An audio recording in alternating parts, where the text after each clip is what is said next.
The last week has set a somber tone for the future of the internet. Under the guise of creating a safe environment for the sensitive, social media companies have implemented several vague and contrived policies to appease the minority. Anarchists across the internet cheer on and support these massive, multi-million-dollar monopolies in an act which can only be described as cognitive dissonance.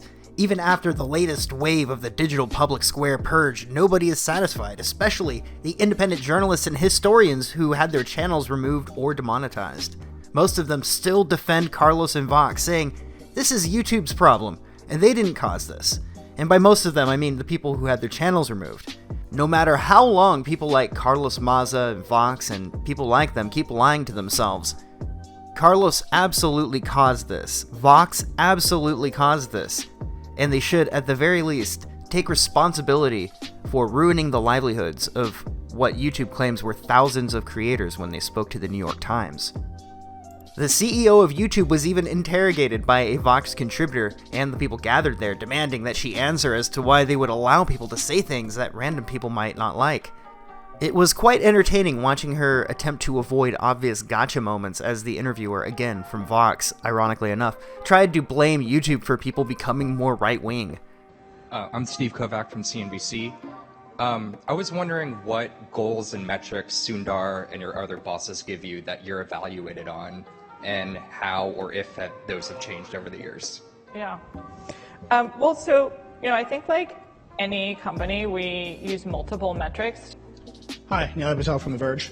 You're the CEO of YouTube. Do you think you've set a fair goal for your policy team to create a single coherent content moderation policy that covers beauty influencers and tech YouTubers and how-to channels and political comedians? It feels like you've set them up to fail.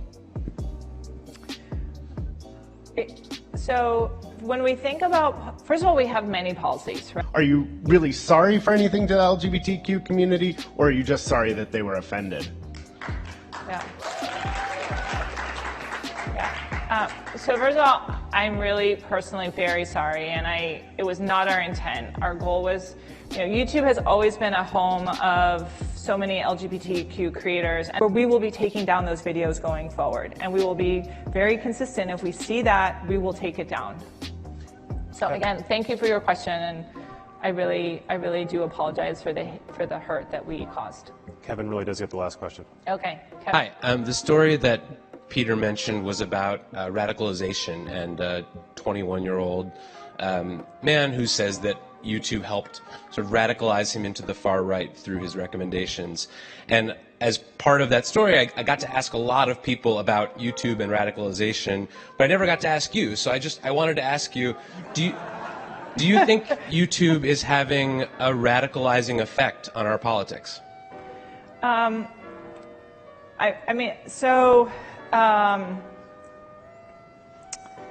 We offer, as you know and you've researched, a broad range of opinions. But just to restate Kevin's question, Yeah. Do you think YouTube helps radicalize people, particularly on the right?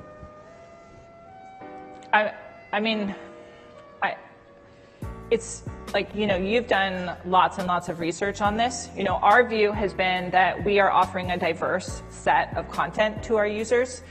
The point so far is that these tech companies want to make sure people know that they will be safe from people making fun of them on the internet, and that this sort of behavior is unacceptable. Unless you're Carlos Maza and you're calling for people to throw milkshakes at politicians. After all, he has another set of rules just for him and people like him. Surely they care about physical safety more than emotional safety.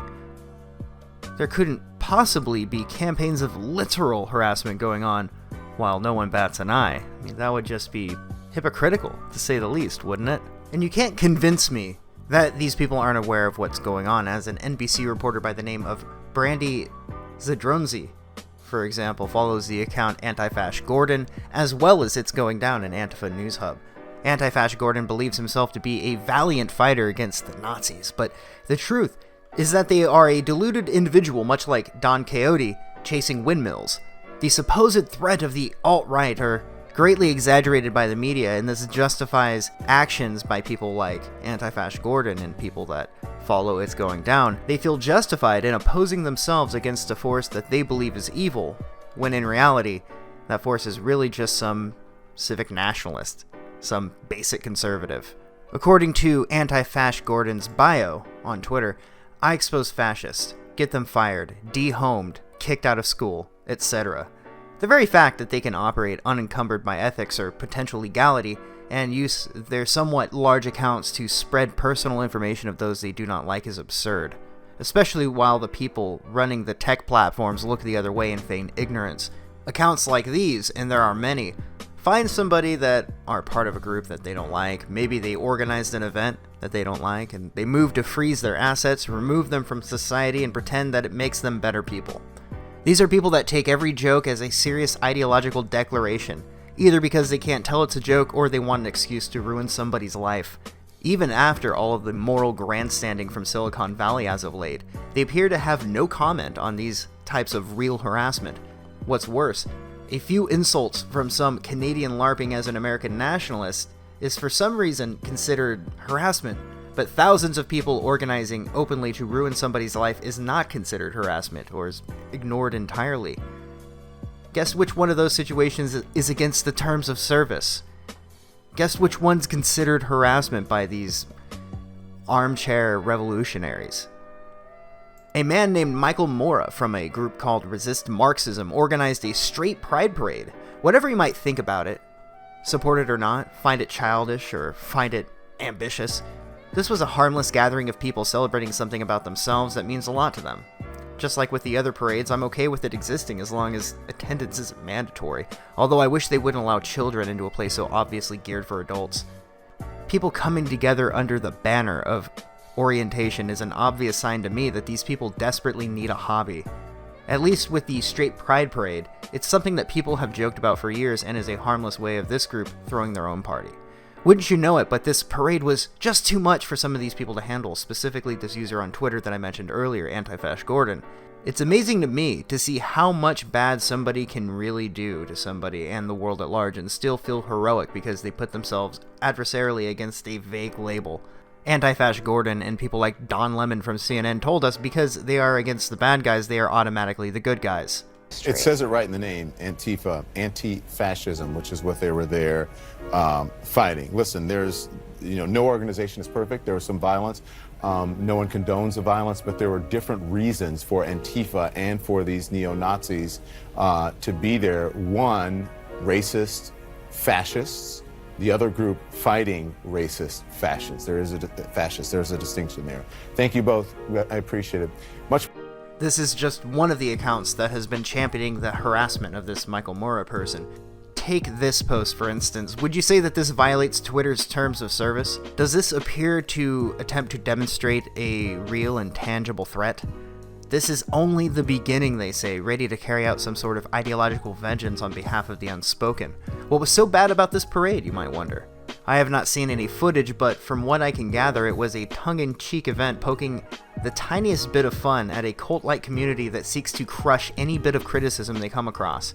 Anti-Fash Gordon and many other people like him hide behind the issues that people face halfway around the world and pretend that they are happening at home. Perhaps you aren't really in danger at all if you are the one going after other people with impunity. If you target others without any consequences, maybe you aren't the victim you keep telling everybody that you are.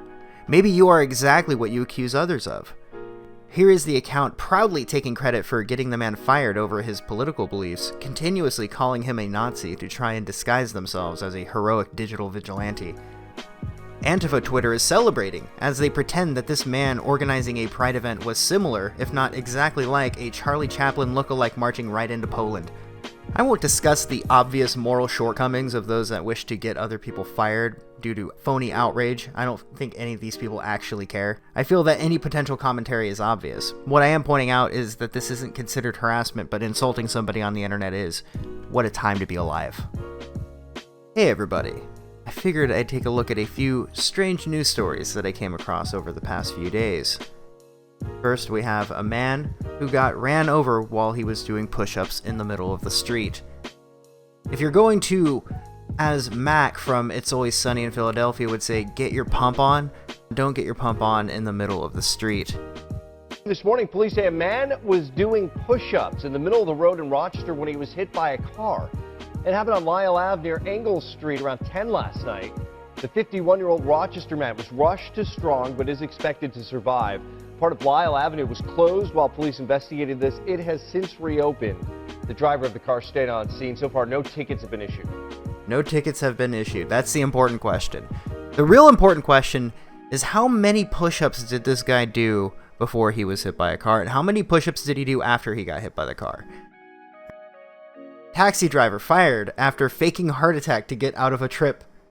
Taxi driver has been fired after pretending to have a heart attack in front of a passenger so he didn't have to drive her home. I think we've all been there, haven't we? Some woman passenger, and we decided, you know, maybe if I just pretend I have a heart attack, she will stop filming me so she can try to get me fired. Who can really hate on the guy too much? We've all been there before.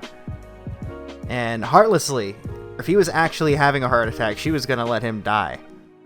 Alright, moving forward to the next one, and the final one for today.